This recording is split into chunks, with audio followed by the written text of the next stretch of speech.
Mexico. When we go deeper into the case of Mexico, we can say, well, we can define Mexico today as a democracy. More and more, we keep people taking part in the definition of public policies, in the election of the people who are in the head of the government, at the municipal level, at the state level, at the federal level. We are organized as a federal republic with 31 states and the federal district that is the capital of Mexico City. We have 2 chambers to rule the legislature in Mexico, which is the Chamber of Deputies and the Senate, 2 different chambers. In every state, we keep a special constitution. They have autonomy. They have their own chambers, local chambers. The same for the municipalities, which is the basis of political organization in Mexico with their own elections. And as I said, we have one of the largest economies in the world. We have to keep being one of the largest. We need to organize ourselves in order to continue to be more efficient every day. And for that, we need to keep macroeconomic stability. This is the responsibility of government, of course, of the big enterprises, but particularly the government needs to do that by keeping sound economic policies. And we do that by keeping also the openness of the economy, also by improving the way we are providing opportunities for young people to get education. So education has to be in under constant review so that we can offer the opportunities for young people to express their talent, their competitiveness, and for that, more and more young people are becoming high-skilled people in Mexico.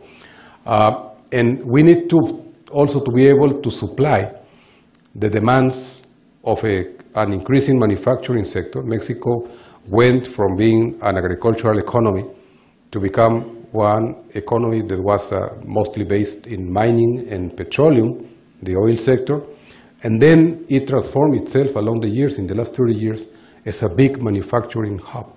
Mexico is a center for manufacturers. It's an industrial center, same as Korea, and we need to respond to the demands of these changes in the society so that we can continue grasping the opportunities that the changes in the world give to our people. Now, because of the changes that we have experienced in the manufacturing sector, Mexico has become one of the most important destinations for foreign investors. Mexico keeps attracting investors from everywhere in the world, and this is what makes Mexico more open, more connected to the rest of the world. Also, we need to work on every sector of infrastructure, communications, transportation, open borders, ports, airports, logistical facilities, so that we can provide with the basis for these sectors to continue expanding and to continue increasing the productivity locally, but also providing opportunities for our own people. Just to give an example of what Mexico is today in terms of industry, it's important to keep in mind that Mexico has become one of the biggest players in the aerospace industry.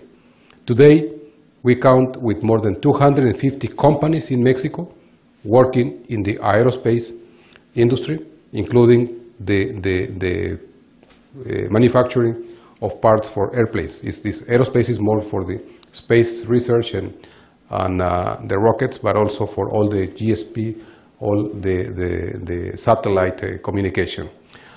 In terms of medical devices, Mexico is the largest exporter of medical devices in Latin America. It's the first supplier of the United States, which is a big market for this.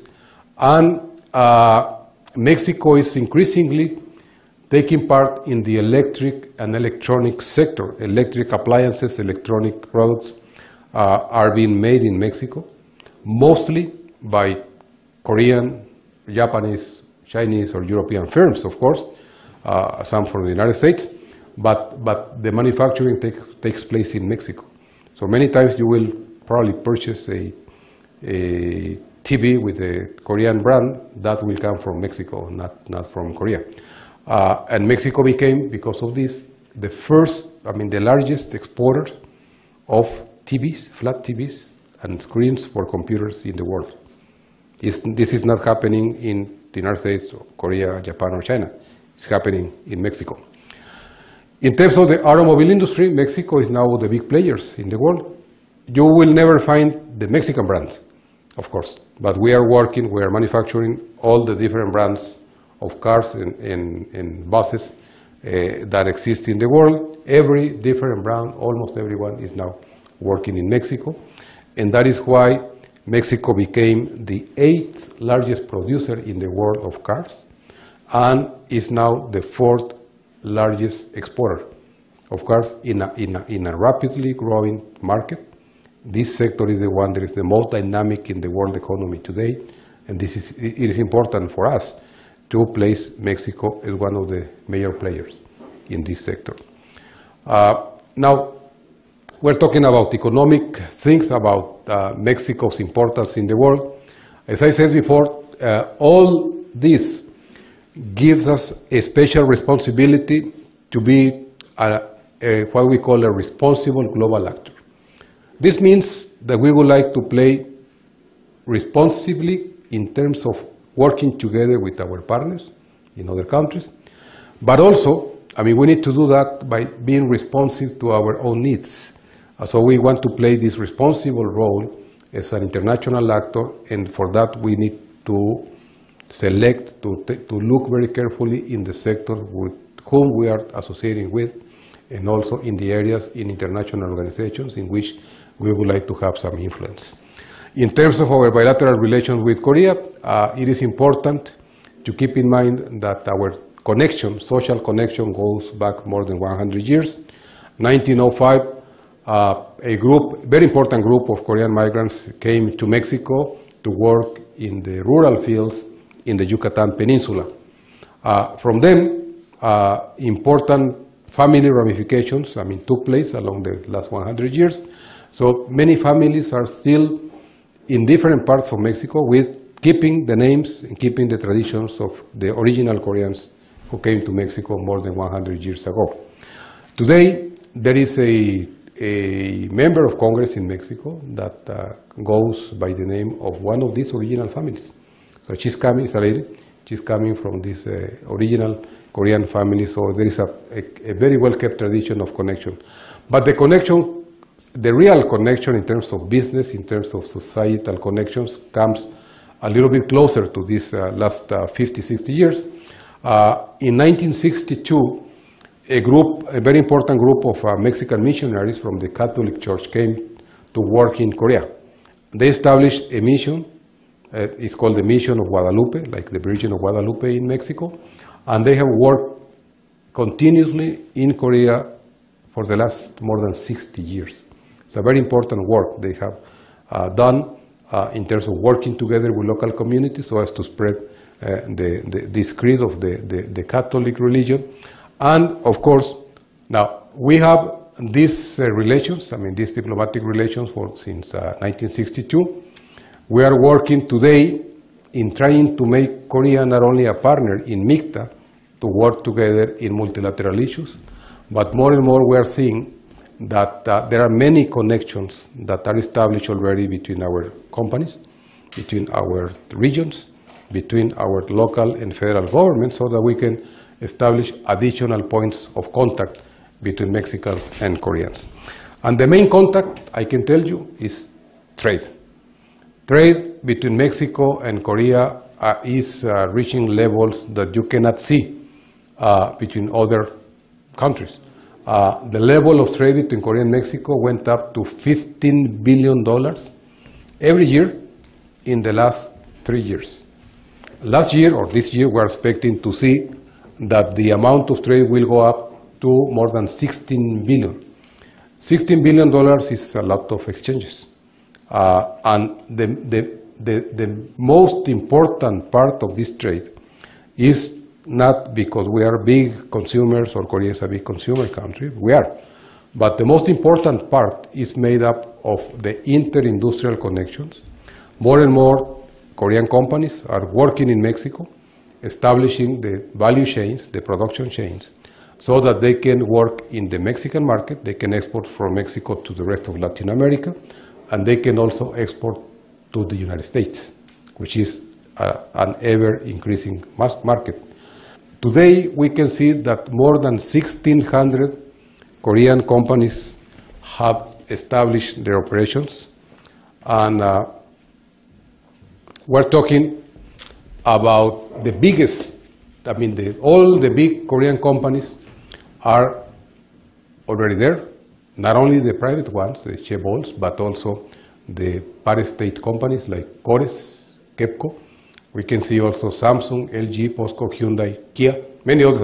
I do not want to mention only a few, but there is a long list that make up these 1,600 Korean companies working with big plants, with providing employment, and also contributing to the local development and productivity of the Mexican economy. This is very important because we do not see in Mexico this big participation of a country like we see it in the case of Korea. Of course, we have big relations with the United States. We have traditional partners in Europe, Spain, Germany, France, the United Kingdom, the Netherlands.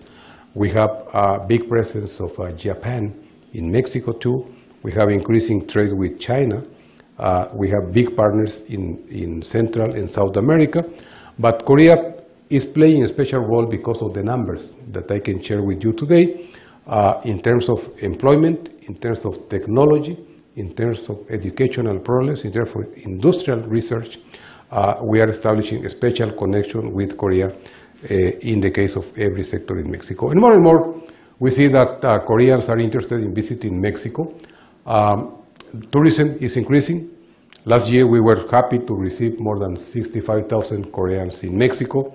There are now special programs to receive Korean people in many resorts and hotels in Mexico City, in Cancun and other places in the Mayan Riviera, of course, also along the resorts in the Pacific.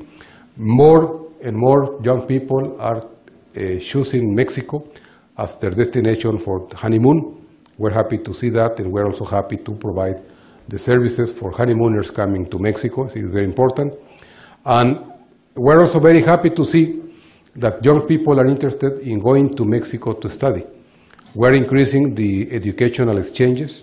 There are more scholarships, but very important to promote these additional exchanges is the direct communication between institutions so that they establish exchanges.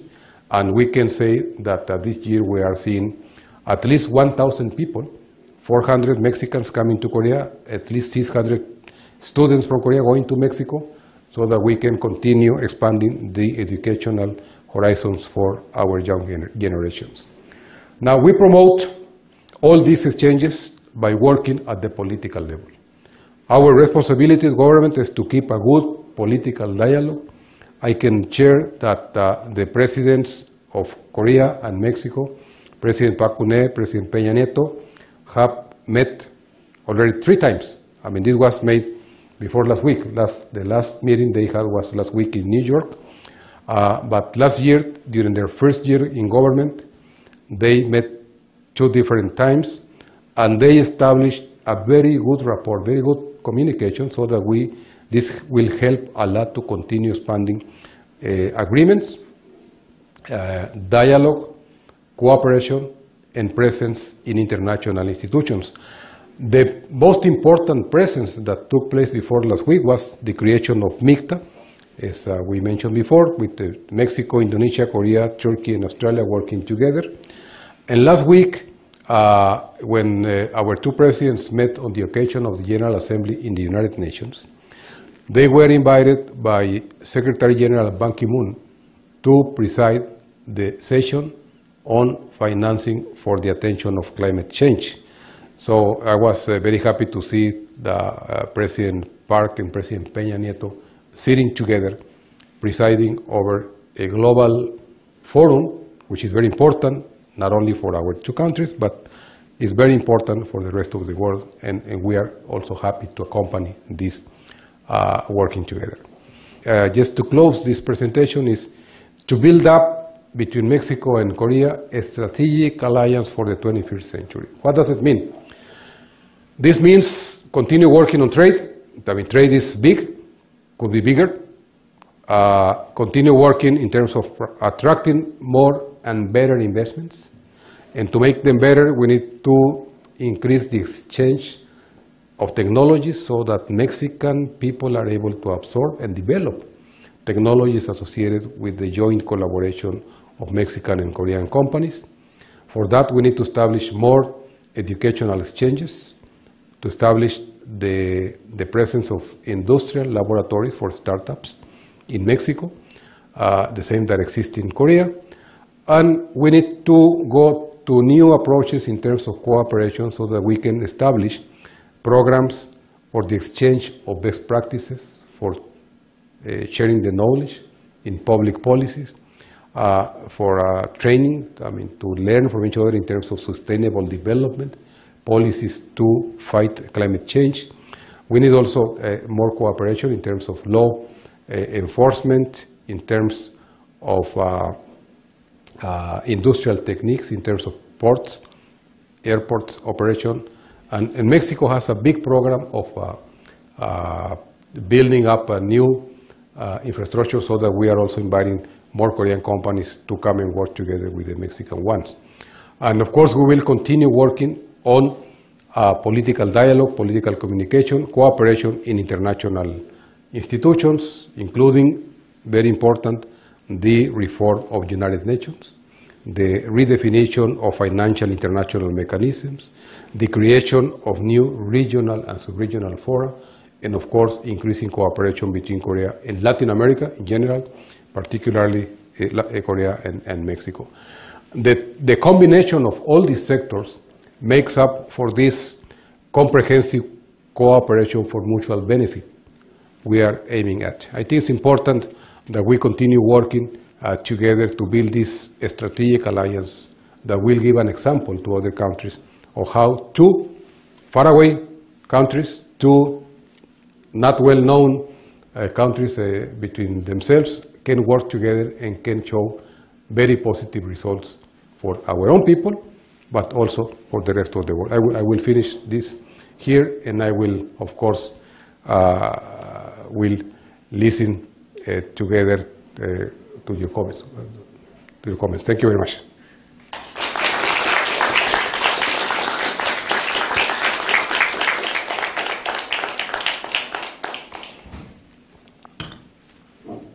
So we can receive your questions, your comments, and of course, your proposals on how do you feel that we can make this better. We're working. This is not the end of the process. We are just at the beginning. We're making, in terms of the work of the embassy, of our government, we are making new proposals. And of course, any view, any opinion is welcome so that we can improve the work we're doing here. Thank you for the insightful presentation. And what kind of role does Mexico play among Latin American countries? Because Mexico has a lot of advancements in Latin American countries, and I want to know what kind of role does Mexico play among the neighboring countries? Thank you. Mexico, when we explain where Mexico is coming from in terms of history, traditions, culture, nation, we are defined as a Latin American country. Mexico is the country where Latin America begins, which is at the border with the United States. So from the northern part of Mexico to the southern part of Argentina, all that region is Latin America, including Brazil. Brazil coming from Ibero-America, which is the Portuguese side, but all this part is Latin America. And we have a very, very good communication because most of us share the same language except Brazil. Brazil, they speak Portuguese, but everybody else speaks Spanish in Latin America. And we have a common culture. We have many commonalities in terms of historic development. We have many things that join us together in terms of trade, investment, and cooperation. And we have developed common institutions that help for the development of good relations among all the members of Latin America. Some institutions have to do with trade, others with culture, others with the environment, others with communications and transportation. So there are a very big number of institutions and agreements within Latin America. The most recent development in this sense is taking place joining together different groupings. You have heard about Mercosur in the south, UNASUR, including other members. In the northern part of Latin America and along the Pacific Rim, Mexico started an initiative together with Colombia, Chile, and Peru, which are countries belonging to the Pacific Rim, to establish a new association, which is called the Pacific Alliance in Latin America.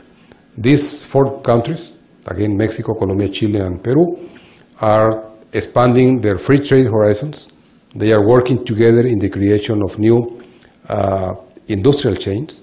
They are adopting rules for the not only free trade, but also for the connection of their own industries and transportation, and for the expansion of investments within the region.